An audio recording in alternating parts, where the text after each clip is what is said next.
Hi friends, welcome to KTM tailoring. இன்றைக்கி நம்ம பிரம்ம முகூர்த்த பூஜை பார்க்க போகிறது இல்லைங்க. ஏன்னு கேட்டிங்கன்னா, இன்றைக்கி அமாவாசை நாளுங்கிறனால நான் முன்னோர்கள் பூஜை தான் செய்யலான்ட்டு வீடியோ போட்டிருக்குறேங்க. நான் மாதம் மாதம் அமாவாசைக்கு அவங்களுக்கு ஃபோட்டோவுக்கு சந்தன குங்குமம் வச்சுட்டு வீட்டில் இருக்கிற பூவை தான் நான் வைப்பேன். எனக்கு இன்றைக்கி ரோஸ் பூ என்னோடய செடியில் பூத்த பூ இருந்ததுனால நான் அவங்க ஃபோட்டோவுக்கு வச்சுக்கிட்டேன். வீட்டில் எப்போவுமே சாம்பார் ரசம் வச்சு படையல் போட்டுலாம் நான் கும்பிட மாட்டேன்.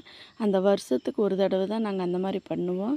மீதி இருக்கிற மாதம் வர அன்னைக்கு வெத்தலை பாக்கு ஒரு செட்டு வச்சு பழம் 2 வச்சு 1 டம்ளர் நம்ம எள்ளு தண்ணி கண்டிப்பாக நம்ம வைக்கணுங்க. நீங்கள் இதை இவ்வளோ நாள் வைக்கலினாலும் பரவாயில்ல, இதுக்கு மேலே வச்சு ட்ரை பண்ணி சாமி கும்பிட்டு பாருங்கள்.